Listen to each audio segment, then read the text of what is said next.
Yo, what is up guys, your boy IzuKage here with a new what if. And this what if is a 6k special. Thank you all again. You know, we hit 6k, that's insane. This is what if Naruto was Mob Psycho's reincarnation. And Mob Psycho is one of my favorite anime, like top 10, so I'll try my best to give it the justice it deserves. Also, I should have posted Monday, Tuesday, and actually Wednesday, but you know, my teachers had other plans. They dropped tests after tests on us, and like yesterday alone I got 5 tests and 3 of them back to back, so you know, it feels good. So with all my troubled school life out of the way, I hope you guys are going to enjoy the what if.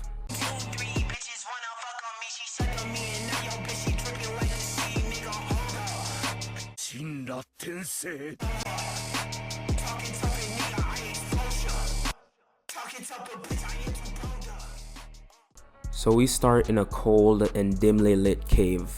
The cries of Kushina echoed throughout, and then after a bit of silence, the sound of a baby could be heard crying. The newborn baby Naruto, he clung to his mother's arm while Minato was wiping off his sweat. You know, this is hard work, and wanted to see what his son was like. But the fun soon got interrupted by someone, or maybe something. A swirl pattern appeared out of thin air, and behind Minato, a hand reached to grab him, but Minato reacted quickly, spinning around and grabbing the hand, pulling it out of this portal thing. The masked man came out and he threw a pouch of kunai at Minato, who dodged easily, but it was just a distraction. The masked man grabbed baby Naruto and tried running, but you're not outrunning the yellow flash, hello? But yeah, he tried to grab the man and he just phased right through him, and the swirl pattern formed again, and both the man and baby Naruto disappeared. Elsewhere in another universe, we see what is a being floating in space, who was once known as Kageyama Shigeyo, or better known as Mob. But this wasn't the Mob we're used to. His form has changed. He's just a cosmic entity. You see, in his world, someone killed his brother, and his emotions grew and grew and grew with no one to stop it, and it consumed not only all of Japan but the entire earth. And this went on from planet to planet, leaving only destruction. And at the center of this cosmic entity, a crying child. This was Mob's human form. All of this from the loss of his brother. And for the first time in 100 years, Mob stopped crying and he looked up. He saw nothing but darkness and scattered stars. He also witnessed how his power destroyed lives everywhere it went. And this just wasn't him. His brother wouldn't want this. So Mob took control of his power. He created an orb and infused all of his power into it and shot it into outer space. And with no power to protect him from the vacuum, Mob dies. But not completely. Since his emotions are tied to his power, he's able to control the orb and where it goes. So he sends it through a wormhole, and this transports it to a whole new universe. The closest planet being Earth, and not the Earth Mob knew. This world was ruled by shinobi, and Mob could feel all the sadness and sorrow coming from this planet. So while flying over, checking all the people that live here, something caught his eyes. It was, well, to him it looks like a little baby boy just crying all alone. And Mob saw 2 people fighting nearby, a yellow-haired man and a masked man. So to protect him, if any of them were to become hostile, Mob chose Naruto. He entered his body and the baby's hair turned black but went back to orange. So after Minato finishes up with the masked man, he grabs Naruto and takes him to Kushina. For once they thought they would have some silence, but the roar of the Nine Tails echoed throughout the village. And Minato knew what he had to do, so he teleported both Kushina and Naruto back to the village. Kushina, using the last bit of her strength, shot out her adamantine chains and held the Nine Tails in place. Of course, we know this ended up with the Nine Tails using his nail and shoving it through Kushina, and Minato, thinking he could stop it, jumps in the way only to get impaled with his wife. So blood from his parents dripped off the tip of Kurama's nail and onto Naruto's forehead, and he began to cry.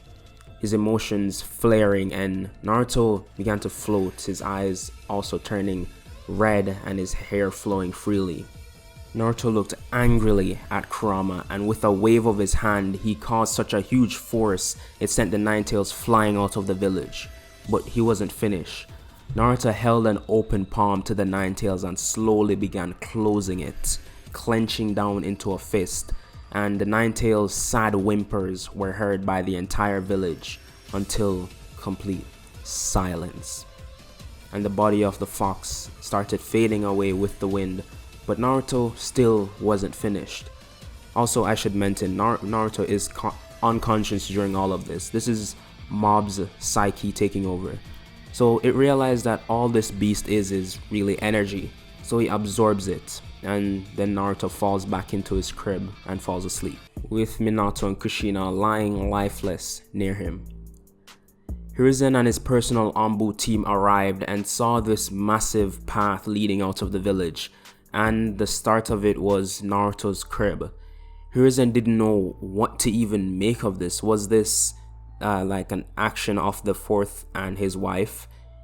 Anyhow, he'll make sure to let the villagers know that Minato and Lady Kushina took down the Nine Tails to their dying breath. Fast forward 4 years from now, Naruto, like canon, is lonely most of the time. Has no family, no friends, and to make it worse, there are rumors going around that Naruto is the Nine Tails Jinchuriki. Normally, by this time, people in canon would believe the rumor, no problem, but in this, Naruto doesn't have his signature whisker marks, which, if I saw and someone said, he has a demon fox inside of him, I would believe, like, without a second thought, because he literally has whiskers. Like, who has whiskers? Also, no one really cares about Naruto. The kid is like a waste of space, a misuse of oxygen. So when people heard of the rumor, they were like, I'm here to tell you right now, we don't care. Let me tell you something. We don't care. So it's winter time, and Naruto is walking all alone in the forest when he sees this blonde-haired girl with blue eyes. Naruto had only seen her once before, and she immediately caught his eye, but while Naruto is daydreaming, a few boys come up to her and start mocking her, grabbing her scarf, and Naruto wanted to step in, but he knew he couldn't do anything. So he was ready to walk away, but when he looked back, he saw her starting to cry, and he just couldn't live with himself if he just left her. So Naruto walked up to the boys and said, Hey you, stop that. The boys turned around and saw Naruto, and they started laughing like, what are you gonna do? So they kept doing what they were doing, and this got Naruto angry. He ran up to the biggest of the three and he punched him, but as expected, this did nothing. It only felt like a light tap. But the boy wasn't gonna take this disrespect. He grabbed Naruto's collar and threw him into the snow, and one of the other boys gathered up some stone and started throwing it at Naruto. He couldn't do anything but curl up into a ball and protect his head, but bruises were forming everywhere the stone hit Naruto. So the big kid tells him to stop throwing the stones, and he walks up to Naruto. He grabs him and brings him up to his eye level and said, if you ever mess with us again, we'll take you out, and drops Naruto. And they started going back to the blonde-haired girl. But after 3 steps, the boys saw the snow around them beginning to float. They looked back at Naruto and he still had his bland expression, but the power emitting off him was incredible. Naruto lifted all 3 into the air and he started charging energy around his hands and dashed towards the boy, ready to smash their heads in. But before he could hit them, the girl jumped in front of Naruto and opened her arms saying, "Stop!" Naruto did stop right before hitting her and dropped the boys into the snow. Naruto asked, "Why, they hurt you?" And she responded, "Don't worry, I'll be fine." And she ran off, and so did the other boys in the opposite direction. Naruto just stood there, confused, just in his usual emotionless self, and walked back home. A year goes by and Naruto is 5 years old. Hiruzen still brings him his monthly allowance, and when this month, Hiruzen knocks on his door, and he got no answer, but this wasn't really out of the ordinary, so he just made his way in. It was pretty dark even though it was midday, so he goes to turn on the lights, and sees by the window Naruto is just looking out at the playground. Hiruzen was a bit confused he wasn't confused, he was concerned, I should say, because Naruto doesn't interact well with people his age or anyone really. So he opens the drawer to where he puts all the money, and he realizes that like most of the money he always puts there is always it's full. Like Naruto hasn't been spending it, or he's barely using any. So Hiruzen is really concerned. So he closes it and goes over to Naruto and says, "So, why aren't you out there playing with them?" Naruto didn't really show much interest and said, "They're mean." Hiruzen laughed and said, "Yeah, kids can be like that, but don't let them get to you. Come on, let's go out to eat." And another thing Hiruzen realized, Naruto is just so plain. Like a kid his age would be excited to go out, but he's just following him without question. So Hiruzen takes Naruto to the best place in town with the best food, Ichiraku Ramen. You already know. So they walk in and Teiuchi's eyes widen like, "Oh my god, Lord Hokage, what would you like? Everything's on the house." And Hiruzen sat down and said, No, we can pay. Your ramen is too good not to." And says, "Oh, Hokage, you're too kind." And Hiruzen asks Naruto what he would like. Naruto just points to some random thing he just saw on the menu. And Naruto got this massive bowl of ramen. He breaks his chopsticks and takes one bite. And after that bite, he stops. He stares into the bowl and Hiruzen asks, "Is everything okay? How is it?" Then Naruto starts crying. His tears start dripping into the bowl. And he turns to Hiruzen and says, "It's amazing." And lifted the bowl to his mouth and started chugging down the soup and eating the noodles and all the other things in the ramen. Hiruzen and Teiuchi started laughing, and Teiuchi said, "Well, Naruto, since you like it so much, we'll supply you with as much ramen as you want. How's that sound?" And Naruto just nodded, still like tears running down his face, and he asked for another bowl. And, that goes on. So on his walk back home with Hiruzen, he wanted to have a heart-to-heart with Naruto. So he said, "Naruto, you can't be locked up in your house all day, doing nothing. That's not what That's not what I want for you, Naruto. I want you to become stronger. And replace me someday, like I know you can. It may be rough now, but nothing beats hard work and patience, so you can protect those nearest and dearest to you." And every word Hiruzen said struck a chord with Naruto, but not in his own life, but Mob's subconscious.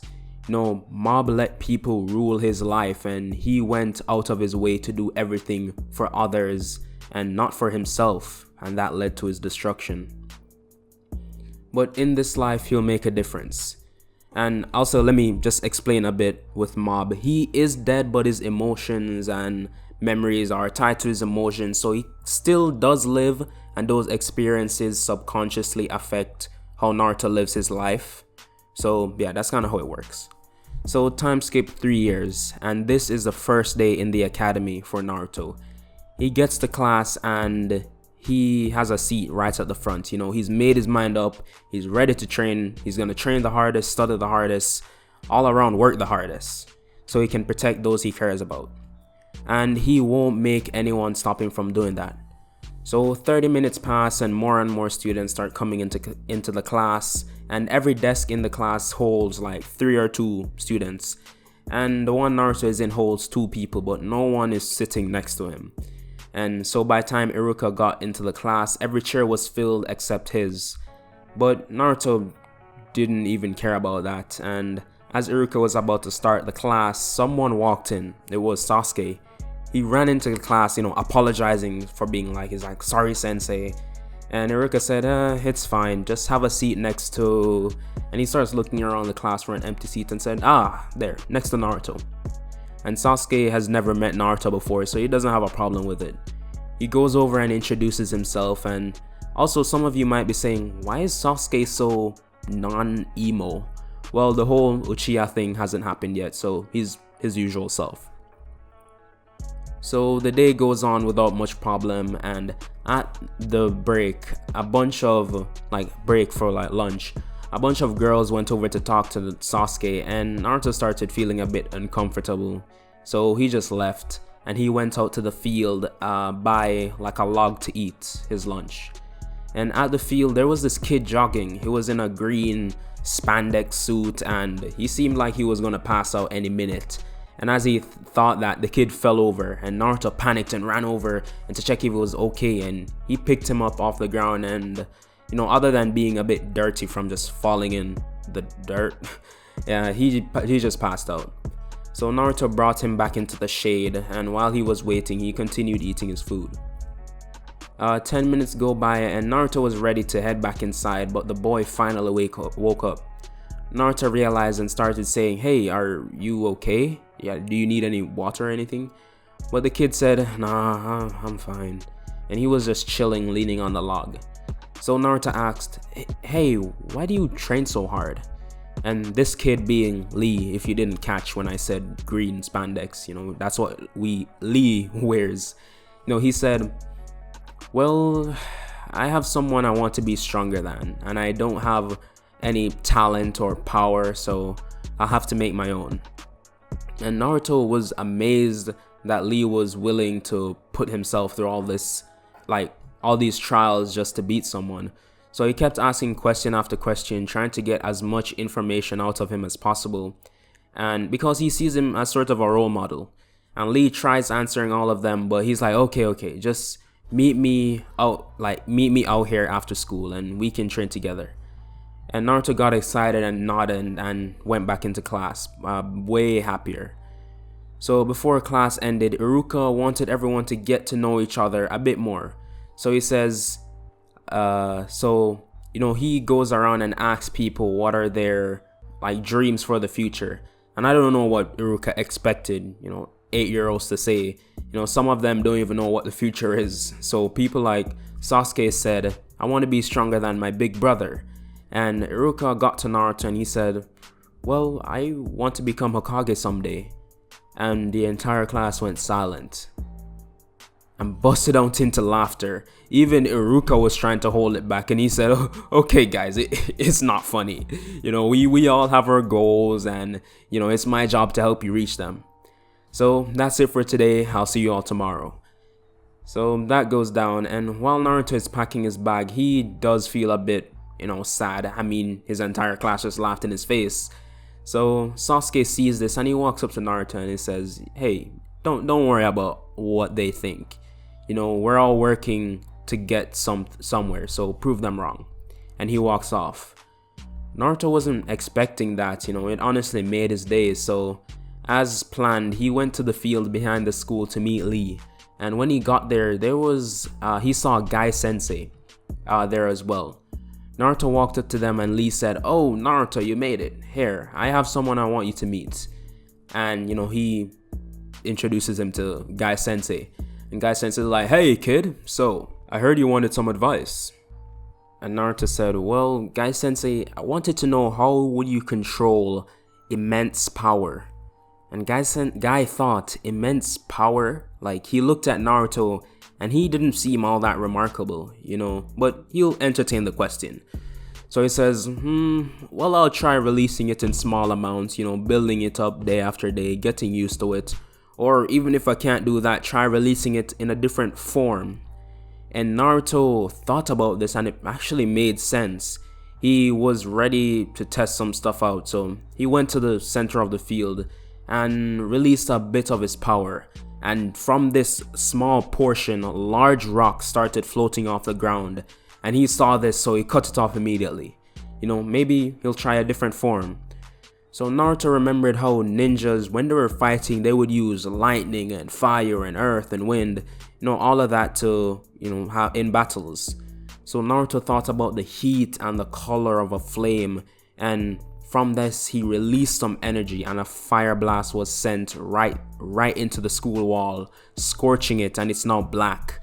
Naruto froze in fear of what the teachers would do, and he looked back to Guy and Lee for, some help, but they were already gone, they were running. So this made Naruto even more scared. Then he started hearing footsteps coming, and he froze, and he thought of just he could just disappear. And without knowing it, he used his telekinetic barrier around him, but this refracted light in a way that it made him appear invisible. And I know what I said, may not even make sense, but it's actually a real thing. Like, people in real life made this material or shield or something, but if you stand behind it, you literally become invisible. Like, if you haven't seen it, search it up after you watch this video. But yeah, Naruto was frozen, and Iruka, along with 4 other teachers, came out and said, "No, what happened?" And he started looking around for anyone, but the field was completely empty. And Iruka literally walked up to Naruto's barrier and then did nothing and walked off. Naruto was shocked how he didn't even see him, but he didn't have time to think about that. He had to get out. So he ran off towards the fence bordering the school, and he started climbing over it, and this made him drop his barrier. So Iruka watched as this kid ran off, but he couldn't tell who it was. So Naruto went straight home and started, practicing these abilities. And instead of shooting out energy, he had a steady stream leak out of his hand.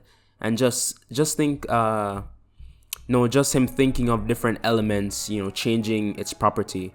So he went from shooting out fire to gusts of wind to even small bolts of lightning.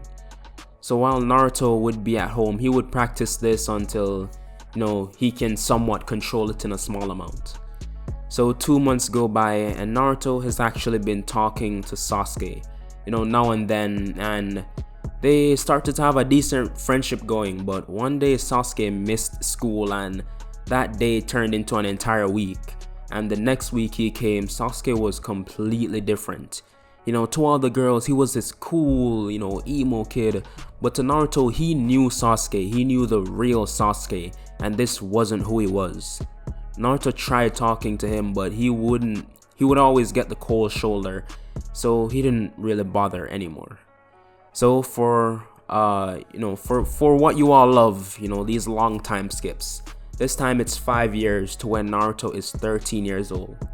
During all this time, Naruto has not been slacking off. He's actually been training with Lee and Guy often, and his hand-to-hand combat is pretty high level.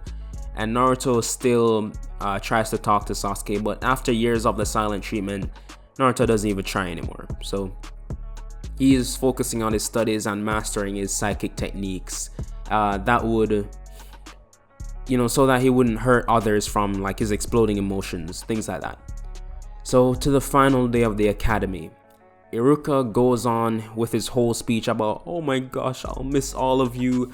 I remember when you all were, this high, this tall," and yada yada yada. So he tells them about their final exams to see who will be going on to become a genin.